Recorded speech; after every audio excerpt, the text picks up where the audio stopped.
Welcome to Building Connections Doral Talks. I'm your host, Betty Gonzalez. Today, we are joined by Julia Zuniga, a veteran who transitioned from military service to a successful career in real estate. Julia is bringing us a wealth of knowledge on VA loan property investment during challenging times and a strategic tailor for veterans entering the real estate market. Join us as we dive into her journey and gather invaluable insights from our community right here in Doral. Welcome, good morning, and thank you for joining us this morning, Julia. Thank you so much for having me. I'm so excited to be on. No. I'm so excited that you actually accepted because for you guys that don't know, I met her through Instagram and I was like, oh my God, another vet. And she's a real estate agent and she used her VA loan. But before we dive into your story, can you tell us a little bit about yourself, where you're from, and how did you end up here in South Florida? Okay, so I'll start with where I'm from. So we had talked a little bit, prior to the recording. So I'm actually from Lake Ozark, Missouri. So if anybody's ever seen the show, The Ozarks, yeah, very small town. I lived there my whole life, joined the military when I was 18. I left for the Army. I was in the Army for 10 years. Towards the end of my 10 years, I was in Afghanistan. And that's actually where I met my wife. She was also in Afghanistan as well. And we started dating while we were there, of course, typical Army love story. And then when we came back from Afghanistan, we stayed long distance until she got recruiting orders to come back to Miami. And then we wound up buying our first home and I got out of the military and we transitioned and now we're here. So, okay, let me go back. So you joined and then you met her. Were you planning on getting out of the service before you met her and get married, or this just happened to be a coincidence? So a little bit of both. So I had gone back and forth about the decision to get out, and I think where most people do, I was right at my 10-year mark. And so for me, that was always a hard line of, if you're not going to do 20, you get out before 10, because if you stay after 10, then you're too far. I think you have to do 20. you have to do 20, exactly. So I was right at that mark and I had gone back and forth about getting out before. But then while I was in Afghanistan, COVID happened and we actually got extended there because of course they said all flights are shut down, no one's going home. For how long did you get extended? I'm sorry, how long? So I think mine wound up being like 2.5 more months. So I wound up being there for almost 11. And then she was there for a year. So she was there for 12 months. Wow. That reminded me. Okay, so I'm gonna tell my age. So when I joined back in 1997, the war that was going on was Bosnia. And I remember I deployed there. And when we were on the plane coming back, I remember they saying, you guys were lucky you were the last plane to leave. And the ones that are there, they don't know how much longer they're going to stay. And I was like, wow. So yes, it brings back memories. So, so she came as in recruiting orders. Could you tell me a little bit about this story? Because we talked about it 2 days ago. And could you please tell us about that crazy story? Yeah, so it was actually pretty wild. So by trade in the military, I was mental health. And then my wife at the time was dental. Both of us were NCOs. So I was running the mental health clinic in Afghanistan at the time. And guys, she was, by the way, NCOs mean she was a sergeant. Yeah, exactly. Sorry. Yes, so go ahead. Yeah, so we were both sergeants. I was actually in E5. I was a sergeant when I met her and she was a staff sergeant. So that part of it was interesting for sure. But we actually, both being medical, worked at the hospital in Bagram. And so if you are in that hospital system, the mental health clinic and the dental clinic are right next door to each other. So I had kind of seen her every single day while I was there and very quickly, was interested in her and found kind of any reason to talk to her. And she was very annoyed with me. So I was definitely that one who talked all the time, but eventually I won her over. So obviously I eventually wore her down, but it was definitely not one of those like love at first sight. No, I liked her and she thought I was annoying. So. Well, that comes persistent, that was good. That's not of your time. So people younger age don't like, rejections and don't insist. But then that brings me to recruiting. So she came down on orders, or how did that work? Yeah, so her and I had just kind of started talking. Definitely we're not super serious yet. And she had actually put in a packet. She wanted to be a recruiter. She had put in her application to be a recruiter prior to us even meeting, but she didn't get the confirmation that she was coming down on ours until her and I were kind of well into our relationship. And she had finally come to me one day and she was like, hey, like, I am so sorry. I applied for this before I met you, but I just got confirmation that I am going to be a recruiter. And we knew that if we were going to, start dating, that obviously we had come from different duty stations and we were going to be long distance if we continue dating after, Afghanistan. But the way that special duty assignments work in the military is that if you guys are a couple, married, of course, that you guys can be stationed together. However, for special duty assignments, you guys have to have the same special duty assignment in order for it to work. Meaning that I would also have to be a recruiter, which was not in my plans at all. But when I kind of had talked to her and then I reached out to the recruiting liaison and had kind of said like, okay, what if I bite the bullet and just like be a recruiter, even though it's not really like something I want to do? He was like, you know what? You actually kind of fall in like a weird loophole situation. Like, because if you guys were to get married, he's like, her orders existed before your marriage existed. So the Army, if they wanted to, could find that loophole situation and say that they don't have to honor your married Army couple program and put you guys together. So you could move forward, get recruiting orders, and then she could be in Miami and you could be in California and wind up separated. And so for me, even though in hindsight that probably was a small risk, it really just wasn't worth it to me to potentially be separated doing a job that wasn't necessarily my first choice anyway. And so her and I discussed further, okay, what if, you just wanted to get out? I also was considering getting out anyway and focusing on just completing my degree. And at the end of the day, that's what we did decide to do. I think that was the great choice. I'm telling you, if you guys ended up in two different places, in two different states, a brand new relationship, a strong relationship in recruiting can end up in divorce. But a weak relationship or a new relationship in recruiting and in two different stations, it will not make it. Yeah, absolutely. So, but we were long distance for a year before I wound up moving down here. So we went through Afghanistan, came home, stayed long distance for a year, visiting each other as much as we possibly could. No, you can do that. But but recruiting and relationships, it's just, I don't know. I was a recruiter as well. I was a recruiter for 3-something years. That was a long time ago. Maybe things have changed. And it's a different world. And I met my husband in recruiting, and I'll tell you, we didn't have days off. We were always exhausted. And the more you work, the more you work. 100%. And of course, and if anybody's ever seen, my wife, and she's over on Instagram as well, Rachel Zuniga, Sergeant First Class, she is, of course, phenomenal at her job, which, like you said, the more you work, the more you work. And so, of course, she also has that mindset of everything that she does, she's going to do 150%. So that was something that I knew as well. Well, obviously she does, prioritize us and our family and our daughter. Those hours as recruiters can be pretty crazy. No, I'm telling you, like I said, I was a recruiter and I met my husband that way. And you will we easily can get up at 3:30 in the morning and you can still be at work at 11 o'clock at night. That was our experience. Yep. I don't think it's that way anymore, but it was for us. And then I did go to Iraq, and my husband, I ended up, we were both in California, and we get married because that's what we do. If we want to get together, that's what you have to do. Not that we were not going to, but we did it like we had to do it right now. It's expedited for sure. Yes, everything is like, everything is strategically done. Nothing like, this is what we want. No, it's just, no, we have to do it this way to make it work. So anyway, he decided, because during that time in 2005, 6, 7, 8, it was still rapid deployments to Iraq and Afghanistan back to back. Yeah.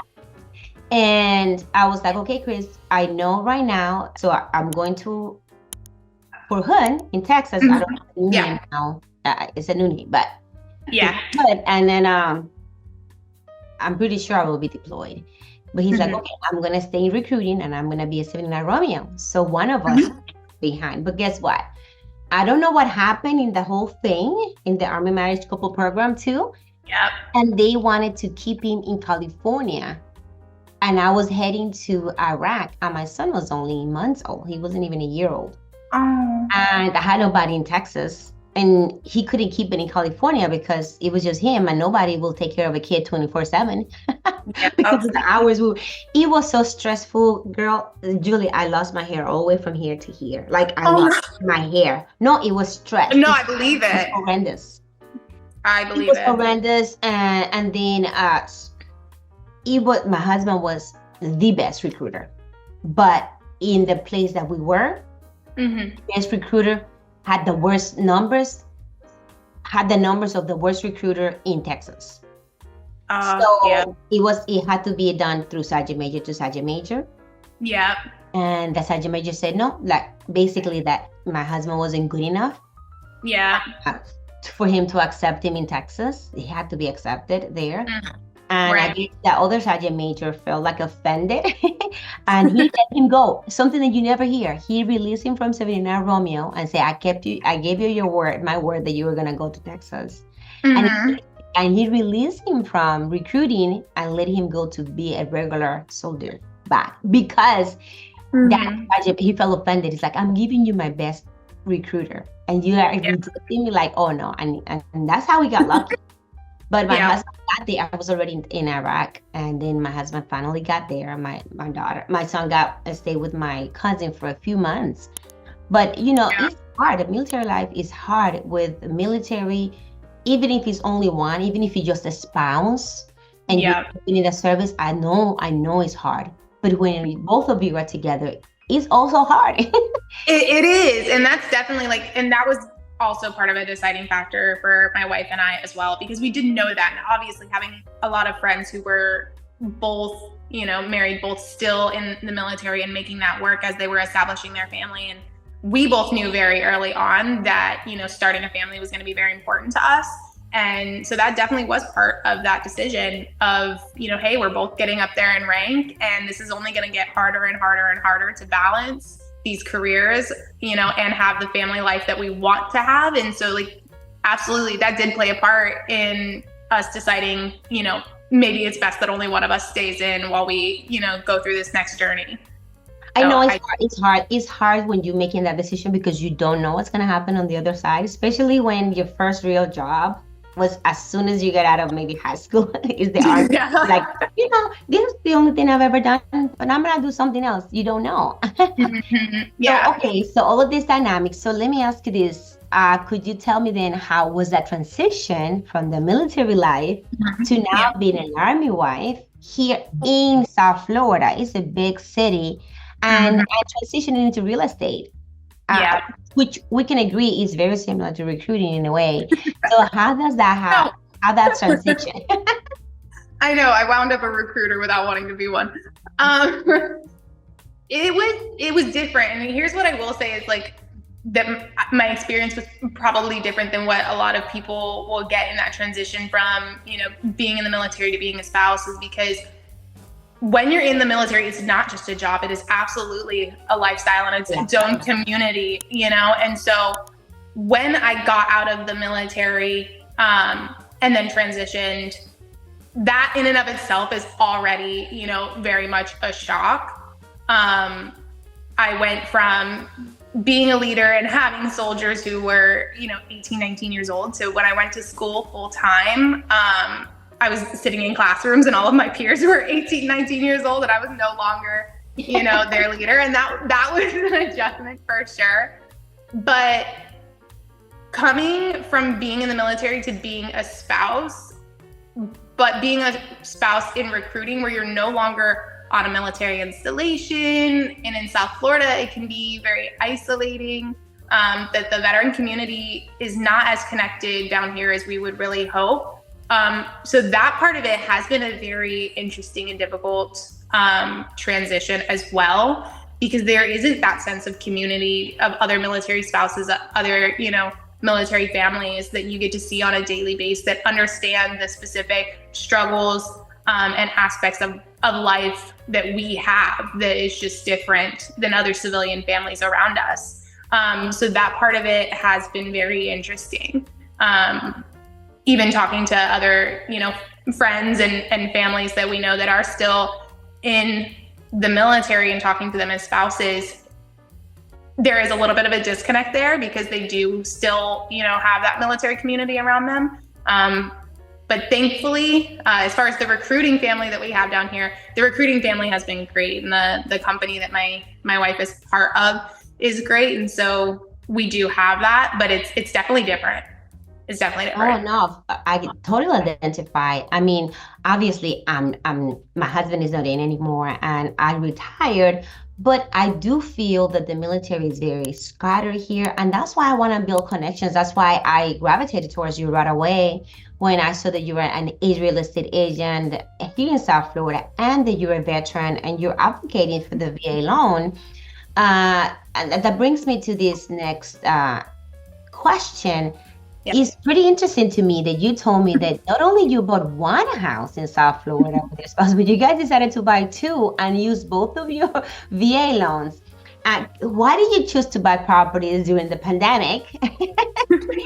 And then in 2021, so tell me, what was your thought process on what got you so courageous to do that? Tell me all the details of where you guys were and what was the thought process behind that. Yeah, so I will say that part of it was not necessarily intentional, as far as like purchasing, during the pandemic. We just kind of happened to be in that space. And when my wife knew that she was going to get orders down to South Florida, we had kind of really discussed, and she said, you know what, we already know that we're going to get married. We already know that we're going to start a family. And so for us, purchasing a home was just kind of that natural next step. We really had no interest in renting if we had that opportunity.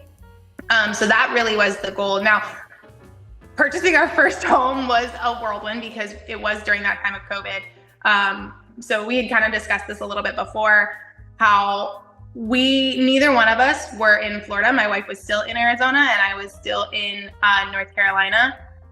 And I remember talking to our realtor over the phone. We were doing like FaceTime walkthroughs of homes. We actually never saw our home other than like FaceTime prior to purchasing it. So we saw one over FaceTime. We saw a lot of properties. We saw it over FaceTime and I was like, yeah, I think that one works. It fits everything that we want. Go ahead. Awesome. And we signed for it. Hindsight, there was a lot that we didn't know, but it was still great. And it was still a great decision. So for that first house, we actually used my wife's VA entitlement. So of course, both being service members, we both have our own individual entitlements. So we used my wife's entitlement for our first house, and then moved down here December of 2020 was when we closed on that home, lived in it for about 11 months. And then during that time, I was really interested. I kind of loved the whole home buying process, and I loved, finally having something that was our own. And to me, that was like the epitome, American dream. We achieved this, and I felt so great about it, especially because at the time we were 27 when we closed on our first house, so relatively young, compared to the average first-time homebuyer age. And I was so excited about that. So after I moved down, I was really kind of looking around at different information, trying to figure out like, okay, so what's the next step and the next step to continue to build this generational wealth that we wanted for our family. And I had stumbled across Military to Millionaire, a very popular Facebook group that a lot of military members are part of. And so many members were talking about taking their first property and turning it into a rental. But of course, there's so much information out there that it's easy to kind of get overwhelmed by it. So I will say that like I was super excited about that opportunity and that process, but like didn't really have all the details of exactly what this is going to look like. So of course, my wife and I are driving down the highway one day, and I was like, I have this plan. It's gonna sound crazy, but I think we should do it. We had lived in our house for probably like seven months at this time. And I said, I have my own VA entitlement. I was like, I think we should buy another house. And at the time, rates were, you know, that 2%, 3%, which I really like didn't even have enough understanding of the fact like that those were historical, low rates. We didn't really realize that. We just thought that's what rates were, that's just what they were. And so I was like, I have this plan. We're gonna buy another house and we're just gonna rent this one out and it's gonna be great. And that was the extent of my knowledge. But I was like, this is gonna work. I swear. I was like, this is gonna work. We should do it. And of course, my wife is so great. And we have this general rule in our marriage. We're like, we don't tell each other no. We just figure it out. Okay. And so she was completely on board, and she was like, you know what, it's fine, like we'll figure it out. And so we contacted our realtor that helped us with our first house, and I told her, I said, okay, so we're gonna we want to look and get our second home. And we were already in the process of wanting to start a family, and I kind of spoke with her. I said, but the problem is, of course, the VA loan, you have to reside in it for 1 year. I said, we're at like 7 months. And she said, sort of, you know, there are those gray areas where you have to intend to stay in it for a year. And of course, you know, we did have some of those workarounds of, you know, why are we moving? And we did want to get a bigger place, you know, to expand our family. And so we were able to kind of work through some of those. So we actually closed on our second home, which was right across the street. We closed on our second home after being in our first home right at like 11 and a half months. And I remember getting our interest rate of 3% on our second home and being genuinely like almost insulted. I was like, 3%. I was like, I got 2. I got 2% 11 months ago. And I remember like talking to our lender, and he was like, no, I understand why you feel this way. Obviously now looking back, I'm like, anybody would give their left arm for 5%. Yes. But so then we moved into our second home here. We're able to rent out our first one. We've actually had the same renters in there for the past 3 years, which has been great. And do have, you know, a steady stream of passive income coming from that property as well. But now, of course, we have the bug. And so it keeps snowballing of, okay, how do we figure out how to do it again and again and again? Yeah, and you can. Oh my God. You know, I do videos, and I just did it. I was working on a video to talk about how you can go from your to a home to your dream home, but you have to start where you're at. You have to start where you're at. You cannot go from here to your dream home. Like you have to have something to trade up, you know, or at least go through the experience. Because let me tell you, Julia, for example, like if you never bought a car before, you're pretty nervous to go to the dealer and buy a car. Yeah. But once you go through that process, oh, I didn't die. That wasn't too bad. You know, it's a little stressful, but I did it. And then you feel comfortable doing it again. So same thing with the house. It feels like unbearable, it feels like so much overwhelming. But once you go through, you're like, oh my God, I did it. It gives you an asset that you can acquire for very little or up to nothing if you're a VA, right? And you have this $400,000, $500,000 property asset that is yours. Obviously, you have to pay it, but it's in your possession. Yeah. And as you gain value, you are gaining that net worth because it is a real asset. But not only this is an asset, Julia, this is an asset that you can live in, you know, that gives you shelter, gives you security, gives you stability, and it gets paid down as you live in it. And not only gets paid down, but it gains value. Yep. So It's just buying a home is always going to be the best savings account you could ever open, because your home is going to save money a lot better than you ever could. Exactly. Mm-hmm. But there you go. That's really a good way to put it. But once you do that, you gain not only like everything I just said, but you also gain confidence that you can get it done. Absolutely, yeah. Which is the part that a lot of people don't have because they get too afraid of what if I cannot do this, of the rejection. The real truth is they feel if they cannot do it, they're going to feel like a failure because they feel rejected. But it's like, no, you just need to go through the process. Okay, so did you face any difficulties while you were going through that, through using the VA by any chance, or did you have like a smooth sale, no problems, or people accepted the loan?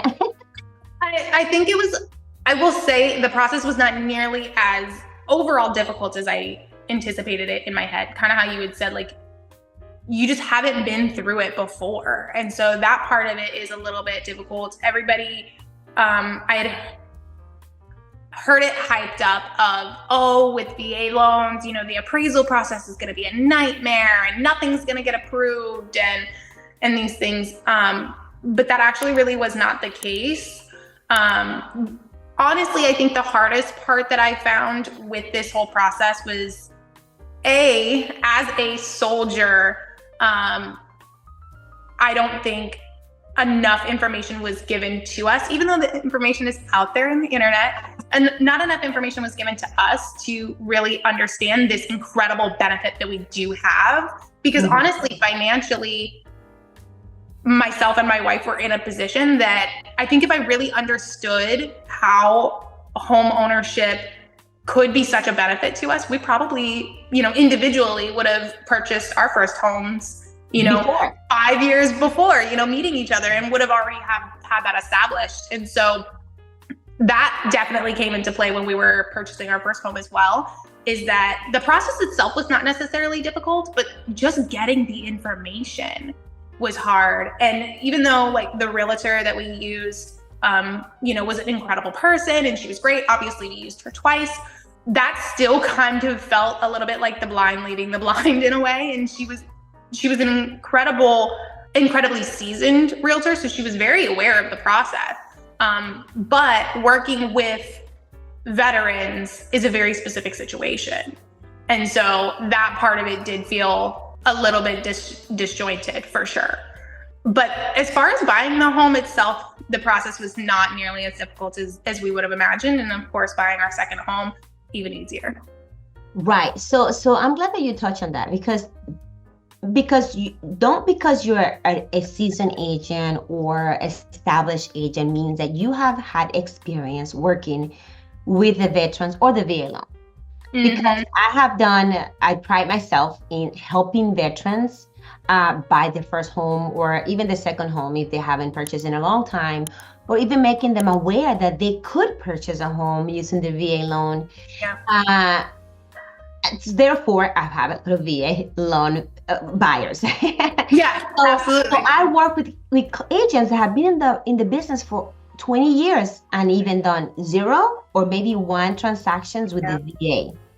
I don't know what happens because I know we have so many veterans in Florida. I don't know if the veterans in Florida are not purchasing home using the VA loans, but these agents down here have not had that many transactions with VA loans. And I don't understand why, when we have a big population of veterans, being the 3rd largest state with the population of veterans after, you know, Texas and California.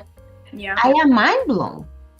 What I believe is happening, Julia, is that people are swaying veterans possibly away from using the VA loans only on the basis that they just don't understand it. Exactly. Yeah. And then so. And it is important. I was in this site reading. This person is really good, and he's advocating for the VA loans. He was great talking, but he wasn't a veteran himself. Okay. He doesn't know anything about, other than he understands that the VA loan is good. So this particular person is on YouTube, and he was talking. So when you have a video that hits big, then obviously you have other veterans and other people talking about it. Yeah. So one person did a comment that, you know, what if that's great if you have the VA loan covering your down payment and you don't have to worry about that. But what about the closing costs if you don't have it? And his comment was, well, the truth is, if you don't have the closing costs, then you shouldn't be buying a house. But that's not the advice Right. I would give a veteran, because I know as a veteran, we move so much that it is so hard for you to save, even if you're renting. I mean, take Florida, for example, or South Florida. If you come down here, you have to shut out of your pocket three payments: your first month, your last month, and your security deposit. That's whatever savings you could have had, that's it. They're gone. Yeah, absolutely. Plus, potentially you have to change furniture because it's not working. Maybe your spouse does not have a job right away. By the time they do find a job now, your savings are drained. And you're telling us, like, you're advising a veteran that's saying, or a person that's still active, that have a good BIH, that had a good wage to support their life. They just don't have savings because of that way of life that we have, and we move so much. Yep. Like for example, like between 2015 and 2017, between my husband and I, we must have moved more than 8 times. Yeah. Let me explain. We moved from Texas to Florida because I wanted to come here because this was going to be where I was going to retire. From here, we moved to an apartment because we were building a house. We were building it from scratch. Well, the house didn't finish building. It took a whole year. They kicked my husband out of where he was because it was already for a certain time. And they rented it to someone else who had to move there. I went to Korea. While I was in Korea, they did not send me to Miami. They sent me to Alabama. Well, I moved to Alabama on base. From on base, they wanted to raise my rent from $450 to $900. And I was like, no, for that I moved off post because we were buying a house here. So I was using my money to the purchase of our dream home in Florida. Where my husband had to move from the first apartment, then he had to move to the second apartment to the house we bought, right? Yeah. We moved from Texas first here. Then from here I went to Korea. From Korea I went to Alabama. And then Alabama I was on base. And from on base, I moved off base to a 2-bedroom apartment. So guess what? My husband got sick, really, really, really sick. Then I was like, you know what? Let's rent the house. Let's move up to Alabama. Let's bring the whole family. Forget it. We're here. I made rent, so I decided to stay 2 more years. That's what happened. Okay. Yep. So we stayed up there. Well, from there, I was only had 2-bedroom apartment. My husband's gonna work from home, and I had 2 kids. So we moved from that apartment to a 3-bedroom townhouse, and then we bought a house. That was, I don't even know how many moves were that. Yeah. And that was in less than 3 years. Yeah. And every time we move, you have some sort of expense. Oh yeah, you're always gonna have, even if it's not first month's, last month's deposit, you have application fees, you have paying for the moving truck, it's gonna add up for sure. So when I hear people saying this, it's like they really don't understand. They don't understand that just because you don't have the savings, $20,000, $30,000 for the closing cost, that doesn't mean you don't have the means to pay for the monthly payments. Right, exactly. And it's not because we're not responsible in savings, it's because you don't have time to save because of the moves. But anyway, I digress. Okay. So is there anything that you would like to say to the public right now as far as any myths that you think that people have towards the VA loan that you would like to debunk right now? So many. I would say to the general, seller population, when they are looking at these different offers that are coming in, I know a lot of sellers are also getting the same story kind of fed to them of, these VA loans are difficult and the process is going to take longer for, the offer to come through, and maybe if you had a conventional or an FHA buyer, it would close faster. And so right off the bat, a lot of them are writing off these VA loans, when in reality, your VA buyers are going to be some of the most secure offers you're going to get. these are going to close. These are going to close, and so to the sellers, I would say, don't let this misinformation scare you away from, an offer that potentially is going to be the difference of whether your house, whether that offer falls through and your house has to come back on the market again and again and again.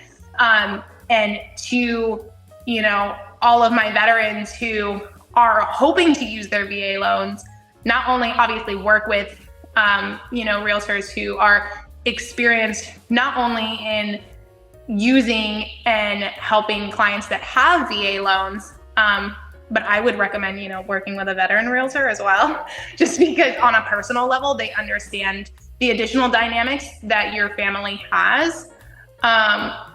But be informed yourself so that you can make those arguments, whether that's, writing a letter to the seller or however you want to say it, but explaining, hey, this is why my offer is going to be the strongest offer that you get.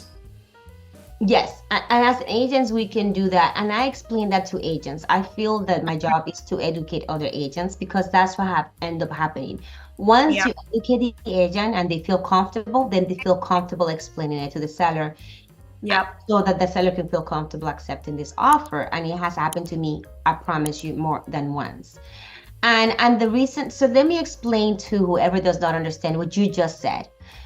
Why this offer is going to be more secure. Well, the offer is going to be more secure because traditionally, what people believe is a good offer is 20% down. Why do they believe this is a good offer? Well, they believe this is a good offer because the lender who's lending the money to the buyer is only offering 80% loan to the value of the property, right?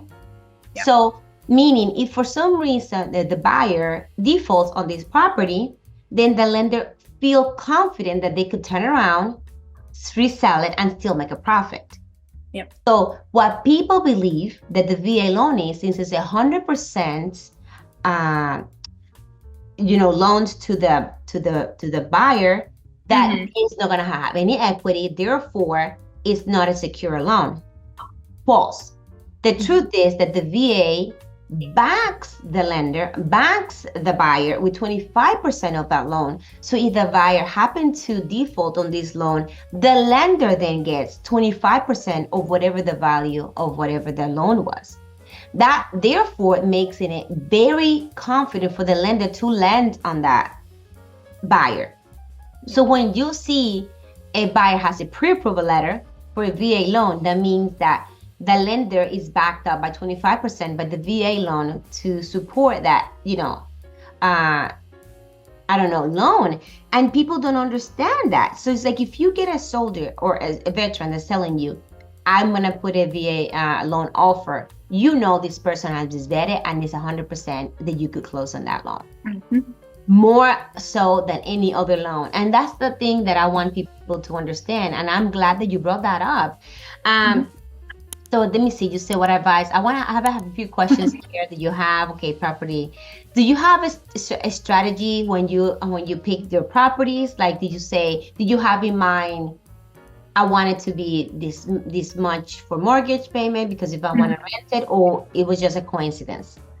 So I would say that I have both personal strategy for what works for me, as a family, and then what works for me as like an investment as a realtor. And so on the personal strategy, these are going to be kind of the simple things where I will tell people, it's really not a smart idea to buy a house that is at the top of your approval budget. Just because you're approved for it doesn't mean that you should get a house that costs that much. Like our personal rule, obviously my wife gets BAH from the military. And so our personal rule is that our mortgage is never more than her BAH. So essentially we can afford our house on one person's income. So the other person's income is completely, additional. So we never go above what our allotted BAH amount is for us individually. But the other piece to that, and this is kind of more the real estate side and the investment side of it, is if you feel that this house is likely not going to be your forever home, and you can think about that, that resale value. Or say you bought this house and it's, right outside of a military installation where you know that you're likely going to have a rental market of, people PCSing. Those are things that I would take into consideration too, of, okay, if I was to rent out this house, is it large enough for the typical family? So is it going to be, a 3-bedroom, 2-bathroom, size home? Would I be able to compensate and rent it out and cover whatever my mortgage would be? And so those are future thoughts, but I would say it depends on what your goal for that home is. Do you intend to keep and hold it and rent it? In which case there is a little bit more strategy that goes into it. When you move, are you just going to purely resell it? Or are neither one of those really concerns for the time being? Is this more of a forever home or a for the long haul home? In which case there are some personal things that you want to take into consideration as well. That was a great advice. Okay, but could you clarify for our audience that might be a real estate agent that might be interested in learning how to help us veterans, clarifying what the BAH is and the PCS, so that if they do come across a veteran or a person that's active, that they can ask for these questions so that they can help them out. Absolutely. So I actually just covered this at a video on my channel. So if anybody wants to refer back to that, they absolutely can. But your BAH is what the Army gives you. It's basic allowance for housing. And so this is essentially a fund or a stipend. A stipend that you get each month in addition to your basic pay. And this is based on either your rank as a military member, you get it at a certain rank, even if you're single, or your dependent situation. So if you are married or have dependents that rely on you for housing, then you will get this stipend to pay for either rent or mortgage.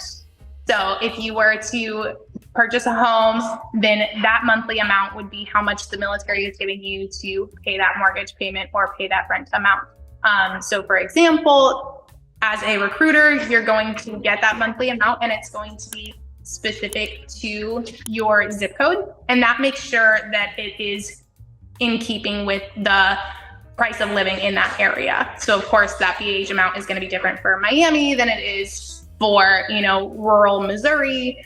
But it is going to be sufficient for your family to be able to purchase a living accommodations in that area while you are there. Now, and then the benefit to BAH as well is that it is inflation hedged. So as the cost of living increases in those areas, the military is always reevaluating those BAHs and deciding if those BAHs need to be increased in order to stay in line with that cost of living in that area as well.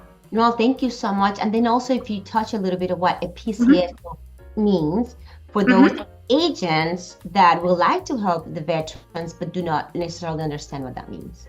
Yeah, so PCS is a permanent change of station, meaning that your service member and or service member's family is going to be relocating from one duty station to another. Now, the good thing is that in most situations, our service members do have that notice well in advance, typically around a year. They will know where they're moving to. And so they are able to reach out hopefully early if they are organized and let you know, hey, this is where I'm moving from. It's likely out of state. And it does come with its own challenges. So understand that this isn't someone who is moving from Pembroke Pines to Doral, who already, has a home and maybe they're having to sell it or just purchase. That this is going to be a pretty extensive relocation, and that it is important that their living arrangements are solidified when they come, so that there is that stability, for the family, as well as this is a family who's going to come in, and it's important that they also have the other resources that they're going to need. These kids are going to need a new school. They're going to need a new pediatrician. The spouse is likely going to be changing, jobs. And so there is an all-encompassing support that our military families need when they do PCS and move, that is quite different than, potentially some of our other civilian counterparts as well. But another thing to take into consideration, and we touched on this before with the frequent moves, is it is also very likely that your military service member is moving from an area where the cost of living was much lower to an area where the cost of living is much higher. And so there may be a transitional piece or transitional financial hardship that we do have to take into consideration. And it's not a stopper by any means. And like you said, it's not for lack of saving, but that's our opportunity as agents to get creative. No, definitely. Thank you for explaining that. And has the military influenced you in any way in your real estate career? And how are you using that to help the military community? Yeah, I think probably one of the biggest ways, outside of being incredibly organized, one of the biggest ways that the military has impacted me as a realtor is that also in the military, who is very important. And that sense of networking and connection is very important. And so that's definitely something that I take, and valuing and knowing people on a personal level as well is something that has been incredibly beneficial as a realtor. One of the things that I have pushed as well, as far as supporting, my military community, is doing my best, whether that's through my Instagram, through my videos, of any information that I feel would have been, beneficial to me as a service member, as a military family still. That's the information that I'm putting out, and constantly taking that feedback of, what questions do you guys have? What do you feel that you don't know? And trying to really consolidate that information that's all over the internet into one place. No, that is so good. And I appreciate it. That's what drew me to you. It's like she is advising people and educating in the VA loan. And that's all I want. I want us to help as many veterans and agents at the same time to help other veterans, because there's so many of us that only one of us cannot help. So the more the merrier. So I know you've been very generous with the time, and we almost agree. So I just want to ask you a few more things, because I know that you can from teenager to army to the spouse to buy a property to now be an investor, basically, because you have a house that you're renting. So how has managing that property been so far? I know it's only one, but have you had any challenges? I will say that it ebbs and flows. And that's one thing, is like, there will be times where it will be incredibly easy. But being a landlord of sorts, I will get that call. I have gotten that call, especially in South Florida. It is 2 p.m., 106 degrees outside, and the AC just went out. And so you definitely do have those have to be handled right now, drop everything kind of moments. And so that part of it has been an interesting adjustment as well. But as far as the day-to-day, as long as you are organized, obviously have all of your contracts, in order, make sure that you are protecting yourself as an investor. As long as you're doing that, it is quite passive and is beneficial in that way. So I think that part of it has been a little bit easier than I anticipated, but it does definitely have its moments for sure. Of course. And do you plan to have any more investment properties in the future? I do, absolutely. So aside from the home that I'm sitting in now, eventually as a military family, we will PCS. I do not have plans to sell this home. We will hold this home as well. But as we continue on this journey, my goal is that each time we PCS, we acquire a property that we will then hold and continue as investments. But I am starting to get a little bit more courageous and daring with it, looking at potentially, buying other properties in other states as well, because using some of that passive income. If I don't need it, for my my standard of living as an individual, constantly taking that investment income and repurposing it to acquire more investment properties. And that's how you snowball that generational wealth. No, that's a great plan. And how would anybody, so where you're located right here in Florida, so anyone that's curious to know, they want to work with you? Yeah. So if you want to work with me, the probably quickest and easiest way to get a hold of me is going to be through my Instagram. That's going to be Julia Zuniga _RE. So for real estate. And then my phone number as well is going to be linked down below in the show notes. It's also going to be on my Instagram as well. And then through kw.com, you can also search for me there as a Keller Williams real estate agent, Julia Zuniga. Oh no, excellent. Thank you so much, Julia, for your time. You guys heard it. If you do need to get a hold of her, I'm going to link all of her information below. And she will help you. She is great. I love her personality, and her heart is in the right place to help our veterans right here in South Florida. Julia, thank you so much. Guys, thank you for tuning in, and I'll see you next week in Building Connections Doral Talks. See you. Bye-bye. Thank you, Betty. Bye-bye. Real quick, calling all Doral professionals, entrepreneurs, and community influencers. Are you ready to showcase your business, share your knowledge and experience with our engaged audience? Building Connections Doral Talks invites you to become a guest speaker on our podcast. Share your unique perspectives and inspiring stories with our listeners. We believe in the power of your voice in shaping the conversations right here in Doral.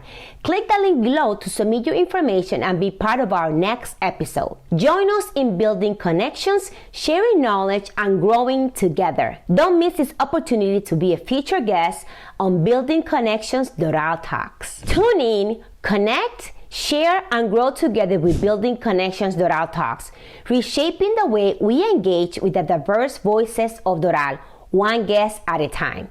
Doral Talks, your voice, our community. Click the link now on the show notes, the screen, or in the comments below, or just scan the QR code to submit your information as a guest.